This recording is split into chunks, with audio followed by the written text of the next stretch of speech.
So good morning, everyone. Thank you for having us. This is our second time presenting for the Pensacola 1 Million Cups.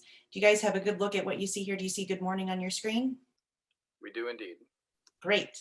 Okay, so this is our second presentation to the Pensacola area for 1 Million Cups. It is certainly not we're not new to 1 Million Cups. We actually have utilized their program for a lot of our growth during the pandemic. It's actually been instrumental for us and has really kind of helped us. We don't like to use the word pivot anymore. We like to use swivel. So we say the social icon swivel is what we've been doing since March. So we're going to talk a little bit about that today, and it's been interesting. And so my first question for everyone is going to be raise your hand if you are ready for 2020 to be over. Can I get a show of hands? Okay, cool. Lots of hands on the screen. Great. So I would consider this the season finale of 2020, or that's what we've been saying. We're not quite sure how the writers can make the show any more dramatic, but it certainly has been an interesting plot. And so we're ready to move into the next season. And the last time that we presented on 1 Million Cups, which seems like a lifetime ago, was really just in April or March. And we were merely scratching the surface on our journey to managing and orchestrating virtual events. And even in this picture you see here, everything about this is different now. Megan is in California, Lindsay's back in Oklahoma. This is a client that we are not working with, and now we're moving to virtual. And so everything about the beginning of the pandemic was completely different from what we're doing now as we've continued to do this swivel. So it's bittersweet. This was taken on December 11th, 2019. So it's almost exactly 1 year ago. And since then, we've experienced a cataclysmic shift in our business model, our client base, employees, and all the things that we're doing with virtual.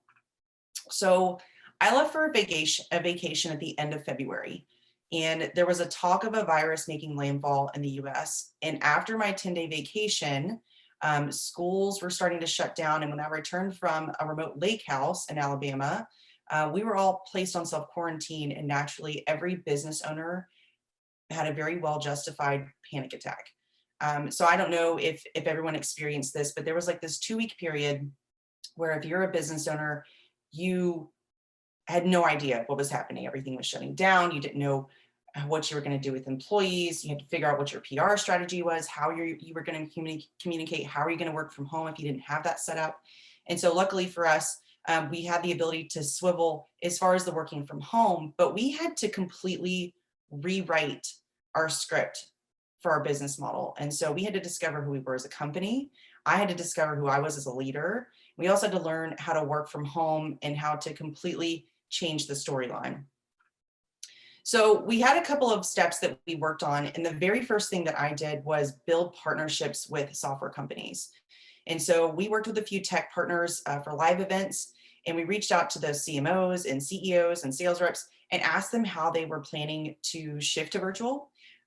We asked to be at the top of the list if they orchestrate any demos, new software. And when a CEO would send you that typical, hey customer, it's a pandemic and I have things I have to say to you because I'm obligated to tell you what's happening next, we would reply with a sincere note and ask them if they would get on a call with us. And 90% of the time they said yes. And so we built these really high level partnerships with CEOs and marketing directors because they really didn't have any idea what was going on either. And so we really took advantage of the playing field being instantly leveled. So the second step that we really spent a lot of time in was research. In the first 30 days of the shutdown, we researched over 15 virtual software companies and attended over 28 virtual events and gatherings, and decided that this was a space where we can really shine. Because what we found is that most of the events that we hopped onto, out of those 28 in the first 30 days, there was one virtual event that I was like, this is fantastic. The rest were really painful to be a part of. There was a lot of tech hiccups, and that's all part of the learning curve. But there was one particular company that just blew it out of the water. And so for us, it was validation that it was a possible business model to move into. So today we still follow their lead on how events should be managed and operated.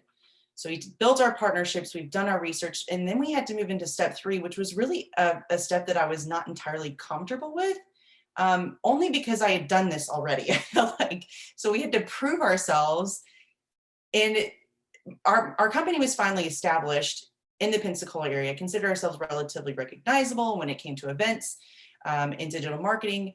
And not only did I have to convert existing clients to believing that virtual events were effective, but now I had to get them to pay me for it. So this is one of the hardest steps of the process. And I was just short of pleading people to let me try this for them. And so I had one client allow me to orchestrate an event for them on a new platform. And I literally said, if you hate it and it's terrible, then you never have to work with me again. But I've done my due diligence, and you can be the first, or you can watch someone else be the first to take the leap in virtual events. So let's do this. So that client happened to be Studio Community Institute. And for their angel fund campaign, they provided resources and for local businesses, and they were raising money for entrepreneurs during the pandemic.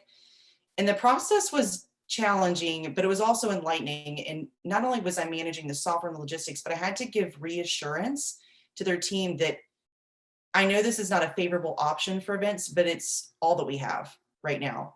And so not only were we providing service, we were really providing emotional support for our clients. And it became one of our core values of our business model.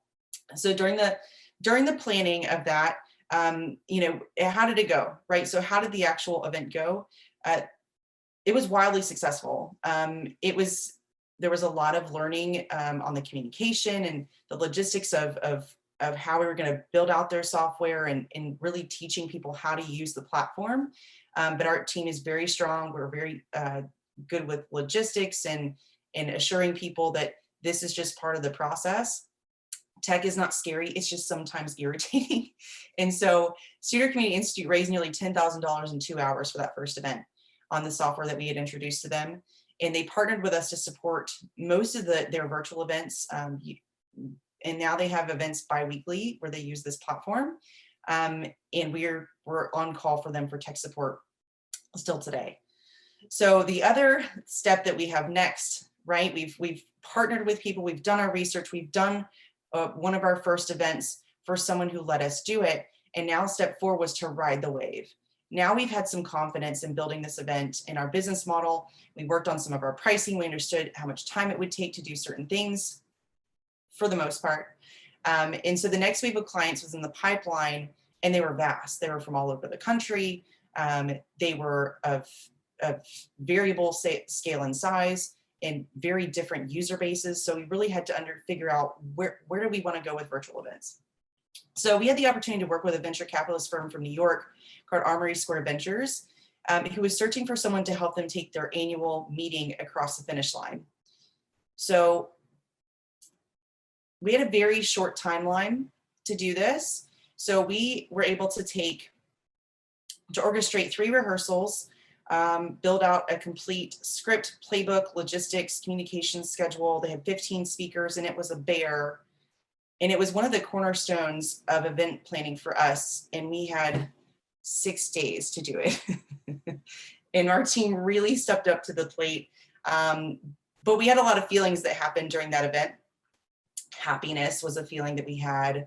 I need more wine was a feeling that we had after that event. This is going to be big. And then God bless Taylor. She was like, this is not the internship I signed up for. You know what I'm saying? So all kidding aside, she actually graduated from her internship and was hired as our events manager because she was just really phenomenal at doing that. So glad you survived, Taylor. Thank you for being a part of this journey. So the next step is to trust the process. So we knew that we were capable of taking a virtual event to the finish line, no matter the stakes of the location or the software. We just had to trust our own process and explain to the client that having fear and doubt about a live to virtual transition is normal, but that we would be there every step of the way. So, and the other part of that is to share your journey, right? So during the pandemic, something that I've learned as a leader is that you can't pretend that it's not hard. Like, this journey has been really difficult for everyone, right? And so we've had employee transitions, we've had business model transitions, we've had wins and losses and learning. And so we actually, one of the first times we presented for 1 Million Cups, it was more about our journey and the process. And now that we're virtual for 1 Million Cups, if you don't know this, you have the opportunity to present to 1 Million Cups all over the country. So we've presented in West Virginia, Atlanta, Miami, St. Pete, Texas, and Tennessee, and you can too. You can do that through the website. But we built more relationships that led to more partnerships and led to more clients. And that's actually how we found Remo, which is one of the software platforms we use. So we also built a virtual studio, and we've worked with a number of clients. These are just a few over the last 9 months. And then for our partners in tech, we have over 20 partners across the world that we have unique partnerships with and we get special rates for. And this allows us to position ourselves at the forefront of new developments. We get to learn about new features in the virtual event space and software space. And we really fit the software to the experience and the need of the client with special attention to the user base that's going to be attending the event. So what is Social Icon? We're a lot of things. We're getting pretty close to understanding exactly who we are and what we do. And for us, we're an event logistics firm. We're software brokers. We're venture consultants. We're strategists. And overall, we're really supportive humans. And so we're here to answer any questions that you have about virtual events. And thank you for having us today.